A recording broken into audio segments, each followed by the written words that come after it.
तो दोस्तों आज हम फिर से आपके लिए लेकर आए हैं देश दुनिया की सभी ताजा बड़ी खबरें। फटाफट एक एक कर विस्तार से आज आपको बताएंगे, तो वीडियो को अंत तक जरूर देखें। दोस्तों पहली खबर में आपको बता दें कि ऋषि सुनक के ब्रिटेन का प्रधानमंत्री बनने के बाद ब्रिटेन से मोदी सरकार को लगा बड़ा झटका। ब्रिटेन की गृह मंत्री ने भारतीयों के आने पर ब्रिटेन में लगाई रोक, मोदी को दिया झटका।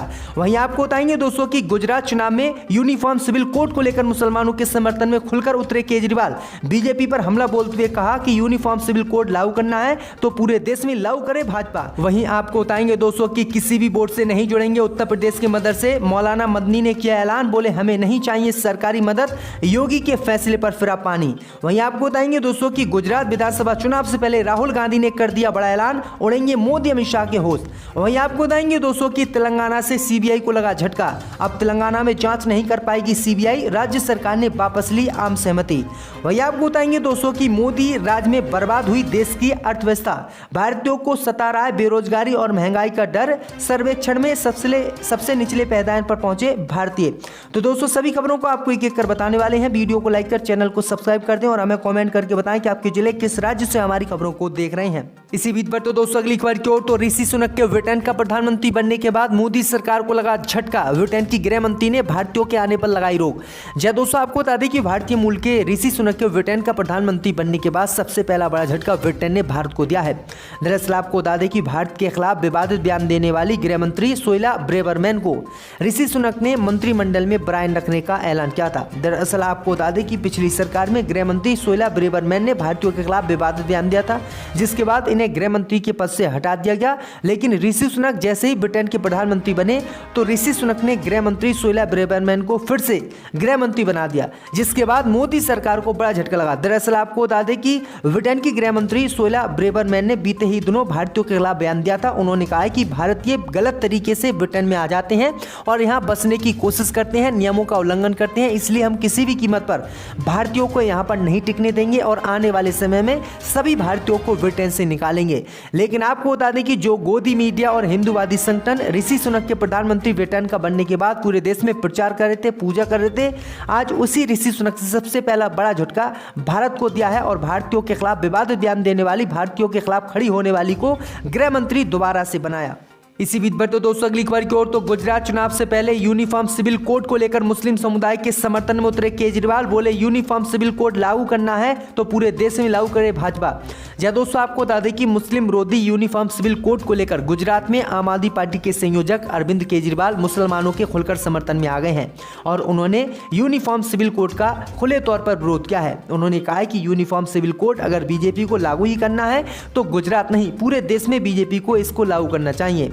मैं आपको बता दें कि इससे पहले मुस्लिम समुदाय ने यूनिफॉर्म सिविल कोड का विरोध किया था। उन्होंने कहा था कि किसी भी कीमत पर यूनिफॉर्म सिविल कोड को मुस्लिम समुदाय नहीं अपनाएगा। जिस तरह से CAA और NRC को नहीं अपनाया था, उसी तरह से यूनिफॉर्म सिविल कोड को भी नहीं अपनाएगा। और जब मोदी सरकार किसी भी राज्य में यूनिफॉर्म सिविल कोड को लागू करेगी तो मुस्लिम समुदाय इसके खिलाफ आंदोलन करेगा। और केजरीवाल ने भी मोदी सरकार पर हमला बोलते हुए यूनिफॉर्म सिविल कोड का खुलकर विरोध किया है। तो ये बड़ी अपडेट आ रही है। इसी बीच पर तो दोस्तों अगली खबर की ओर, तो मदरसों को लेकर मौलाना मदनी ने किया ऐलान, कहा हमें किसी भी बोर्ड से जुड़ने की जरूरत नहीं है, हमें नहीं चाहिए सरकारी मदद।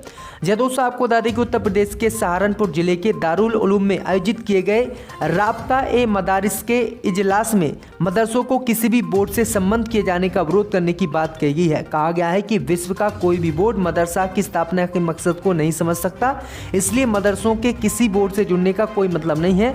मदरसों को किसी भी सरकारी सहायता की आवश्यकता नहीं है। दरअसल आपको बता दें कि हाल ही में उत्तर प्रदेश की योगी आदित्यनाथ सरकार द्वारा कराए गए मदरसों के सर्वे के बाद दारुल उलूम समेत गैर सरकारी मदरसों को गैर मान्यता प्राप्त बताए जाने के बाद दारुल उलूम देवबंद ने बड़ा फैसला लिया। रविवार को दारुल उलूम देवबंद की मस्जिद में आयोजित देश भर के 4,500 मदरसा संचालकों के सम्मेलन को संबोधित करते हुए जामियत उलमाए हिंद के अध्यक्ष मौलाना सैयद अरशद मदनी ने कहा कि दारुल उलूम देवबंद और उलमाओं ने देश की स्वतंत्रता में अहम भूमिका निभाई है, इसलिए किसी भी कीमत पर मदरसों को किसी बोर्ड से नहीं जोड़ा जाएगा और ना ही मदरसों को सरकारी पैसा चाहिए और ना ही हम सरकार से मदद लेना चाहते हैं। तो ये बड़ी अपडेट आई दोस्तों कि योगी सरकार को बड़ा झटका मौलाना मदनी ने दिया है। इसी बीच पर तो दोस्तों अगली खबर की ओर, तो गुजरात विधानसभा चुनाव से पहले राहुल गांधी ने कर दिया बड़ा ऐलान, उड़ेंगे मोदी मोदी अमित शाह के होश।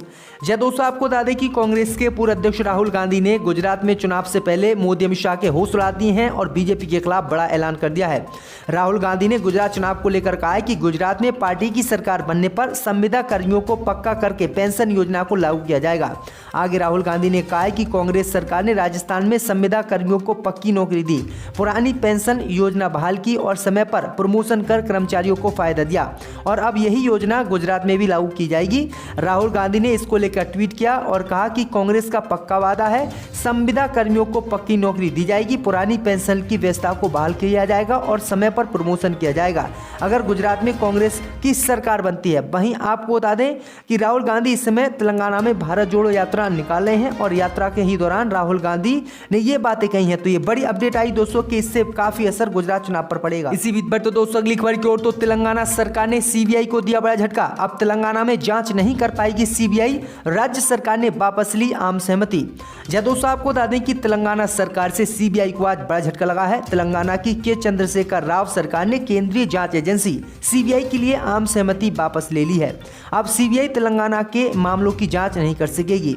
आपको बता दें कि सीएम के चंद्रशेखर राव ने भाजपा पर विधायकों को खरीदने के लिए बड़ी रकम की पेशकश करने का संगीन इल्जाम लगाया था।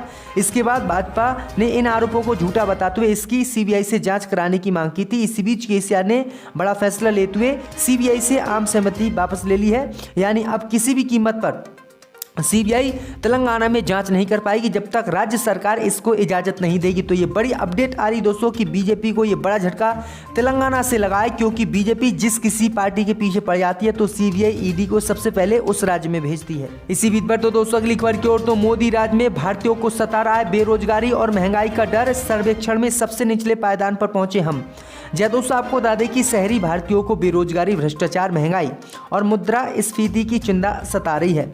इसका खुलासा IPSOS के ताजा सर्वेक्षण में हुआ है।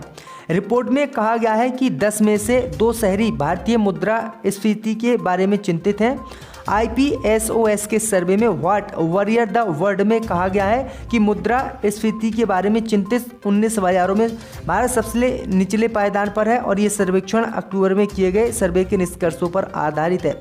दरअसल आपको बता दें कि भारत में लगातार बेरोजगारी बढ़ रही है और महंगाई भी बढ़ रही है और सबसे ज़्यादा निचले पायदान पर अगर हम हैं तो सबसे ज़्यादा निचले पायदान पर भारतीय हैं, यानी इन्हीं को नौकरी भी नहीं मिल रही है और महंगाई भी भारत में सबसे ज़्यादा है। तो मोदी राज में किस तरह से देश बर्बादी की ओर बढ़ रहा है। इसी बीच पर तो दोस्तों अगली खबर की ओर, तो अमर अब्दुल्ला ने बीजेपी पर कसा तंज, कहा अगर हालात जम्मू कश्मीर में सामान्य हैं तो कश्मीर हिंदू क्यों छोड़ रहे हैं घाटी। जय दोस्तों, आपको बता दें कि नेशनल कॉन्फ्रेंस के उप प्रधान और पूर्व मुख्यमंत्री अमर अब्दुल्ला ने उपराज्यपाल प्रशासन पर तंज कसा है। उन्होंने कहा है कि अगर कश्मीर के हालात सामान्य हैं तो यहां पर रह रहे कश्मीरी हिंदू घाटी क्यों छोड़ रहे हैं। उन्होंने कहा है कि सरकार वर्तमान हालात पर झूठ बोल रही है, हालात सामान्य होते तो कश्मीरी हिंदू घाटी नहीं छोड़ते। अमर अब्दुल्ला ने कहा है कि घाटी में अल्पसंख्यक समुदाय के लोगों के घर बंद हैं, वह के कारण उन्होंने अपने घरों के दरवाजे बंद कर दिए हैं। घाटी छोड़कर वे देश के अन्य भागों में चले गए हैं। उन्होंने कहा है कि बहुत से कश्मीरी हिंदुओं को प्रधानमंत्री पैकेज के तहत नौकरी देकर घाटी में वापस लाया गया था, दुर्भाग्य से वे भी वर्तमान हालात में अपने घरों को छोड़ गए हैं। तो ये बड़ी अपडेट आई दोस्तों कि केंद्र की बीजेपी सरकार पर ये बड़ा हमला जो है अमर अब्दुल्ला ने बोला। इसी बीच पर तो दोस्तों अगली खबर की ओर, तो ट्विटर पर ट्रेंड हुआ बॉयकॉट कैडबरी, पीएम मोदी के पिता के नाम को लेकर हुआ है विवाद। जय दोस्तों, आपको बता दें कि ट्विटर पर हैशटैग बॉयकॉट कैडबरी ट्रेंड कर रहा है। हैशटैग बॉयकॉट कैडबरी के साथ हजारों लोगों ने ट्वीट किया और इसे बैन करने की मांग की है। दरअसल आपको बता दें कि रविवार को सुबह से ही ट्विटर पर बॉयकॉट कैडबरी ट्रेंड कर रहा है। बॉयकॉट कैडबरी ट्रेंड करने के पीछे 2 वजह हैं। कैडबरी उत्पादों में बीफ के इस्तेमाल के दावों के अलावा सोशल मीडिया यूजर्स ने कंपनी के हालिया दिवाली विज्ञापन को लेकर भी निशाना बनाया है। सोशल मीडिया यूजर्स का कहना है कि कैडबरी के नए विज्ञापन में प्रधानमंत्री मोदी के पिता दामोदर का नाम इस्तेमाल किया गया है। तो ये बड़ी अपडेट आई दोस्तों कि कैडबरी में बीफ होने यानी मांस होने के कारण इसको बैन करने की मांग भारत में की जा रही है। अब देखते हैं दोस्तों ये बैन होती है या फिर नहीं। समाजवादी पार्टी से गठबंधन के सारे प्रयास कर लिए, लेकिन अखिलेश यादव जी की तरफ से कोई जवाब नहीं मिल रहा है। क्या 2017 की तरह अपनी 2022 में अपनी चुनाव लड़ेगी? अगर शिवपाल जी गठबंधन नहीं करना चाहते हैं तो चुनाव लड़ लें और अकेले हम मना करते। समाजवादी पार्टी करना चाहती है, हमारे नेता अखिलेश यादव जी ने गठबंधन को कहा। ओवैसी आ गए उत्तर प्रदेश में, असदुद्दीन ओवैसी साहब की पार्टी से भविष्य में समाजवादी पार्टी गठबंधन करेगी या फिर नहीं? नहीं, कोई गठबंधन। ओवैसी साहब की कोई गठबंधन नहीं हुआ? हमारे नेता नहीं चाहते उनसे गठबंधन।